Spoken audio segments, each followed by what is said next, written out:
महाभारत ग्रंथ का नाम सुनते ही लोग कौरवों और पांडवों के बीच हुए युद्ध का ही ख्याल करते हैं और उसी को ही महाभारत समझते हैं, परंतु ऐसा नहीं है। महाभारत एक ऐसा दिव्य ग्रंथ है जिनमें अनेक गूढ़ रहस्य युक्त कथाएं छिपी पड़ी हैं। जैसे माँ गंगा की कितनी संतान थी और माँ गंगा ने अपने ही संतानों को क्यों मार दिया। आइए हम इसके बारे में चर्चा करें। इसके पहले आपसे निवेदन है कि वीडियो को सब्सक्राइब करके लाइक कर लें और कमेंट में जय माँ गंगे अवश्य लिख दीजिएगा। मित्रों, हस्तिनापुर के कभी राजा शांतनु हुआ करते थे। महाराज शांतनु एक बार शिकार के लिए वन में जा रहे थे और गंगा तट पर जब वे पहुँचे तो उन्होंने देखा एक परम सुंदरी कन्या किनारे पर बैठी हुई है। और जैसे ही महाराज शांतनु ने उस कन्या को देखा, उस पर मोहित हो गए और उस कन्या से, जो कि साक्षात गंगा माता थी,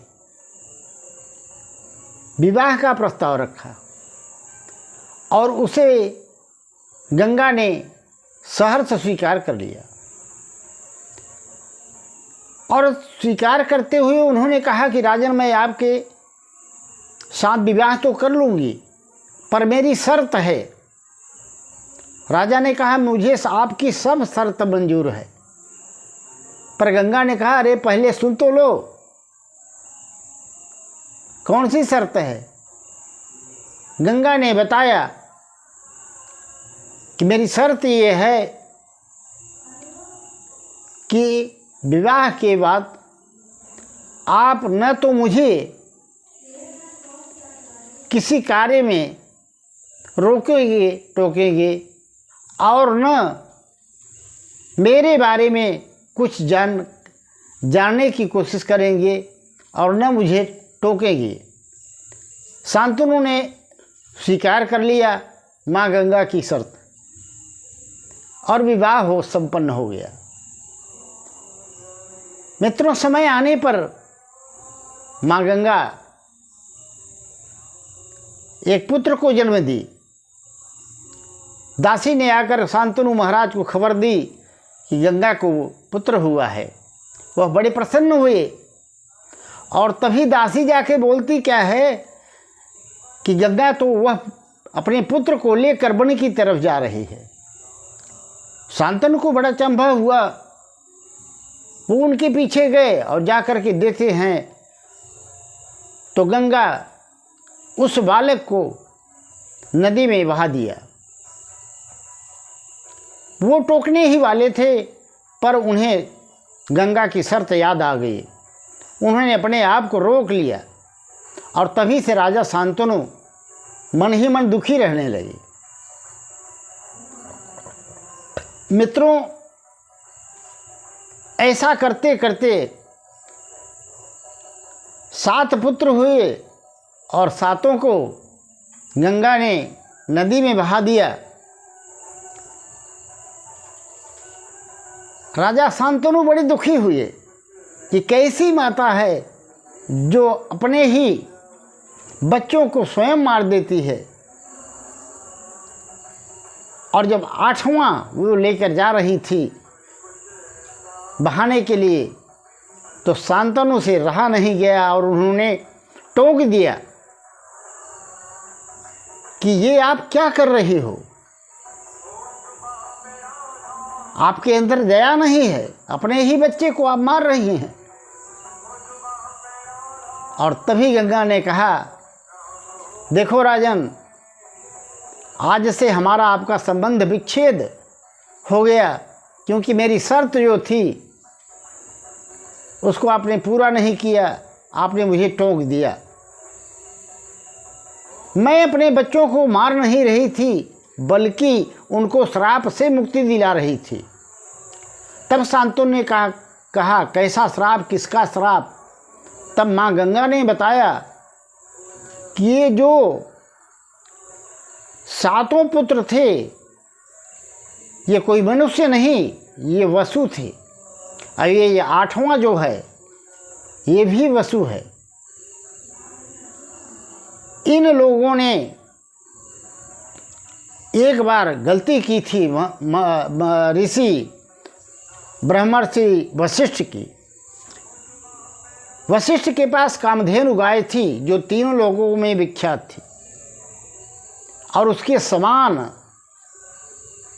कामधेनु गाय और कहीं नहीं थी। तो इन वसुओं ने, 8 वसुओं ने मनुष्य का रूप पकड़ करके उनकी गाय की चोरी की। वशिष्ठ को ज्ञात हुआ कि ये वसु लोग मेरी गाय को चोरी करके ले जा रहे हैं, तो उन्होंने श्राप दे दिया कि गाय की चोरी करना तो कोई मनुष्यों का स्वभाव है, पर ये वसु हो करके मनुष्यों जैसा कार्य कर रहे हैं, इसलिए श्राप दे दिया कि तुम लोग मनुष्य हो जाओ और मनुष्य की जोन में जाओ, और समय आने पर तुम लोगों का उद्धार होगा। सभी वसुओं ने ऋषि को प्रणाम किया, बहुत निवेदन किया, गिड़गिड़ाए, उनसे विनती की, पर श्राप तो जो निकल गया सो निकल गया।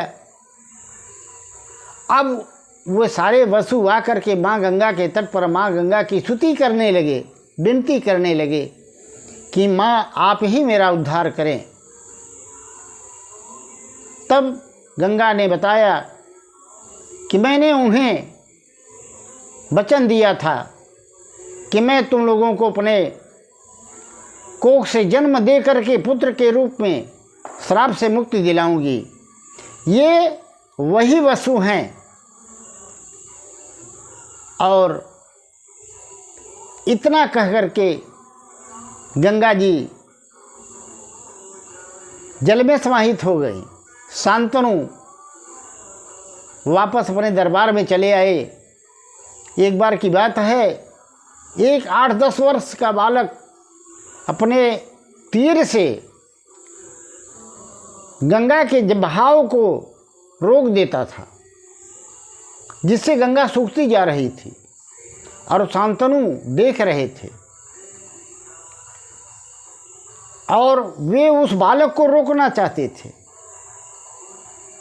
जिससे दोनों में आपस में झड़प हुई और युद्ध की स्थिति आ गई। तब बीच में माँ गंगा ने आकर के बताया कि हे महाराज शांतनु, यह बालक आपका ही पुत्र है, वो है 8वां बालक जिसे आपने टोक करके बचा लिया था। इसका नाम है देवव्रत, ये आपका ही पुत्र है और इसे मैं आपको सौंपती हूँ। इसने मेरे सानिध्य में रह करके शुक्राचार्य से, परशुराम से अनेक अस्त्र शस्त्र की विद्याएं सीखी हैं, और यह अष्टवसु है, और इसे इच्छा मृत्यु का वरदान प्राप्त है। इसे आप ले जाइए, आपको सौंपती हैं।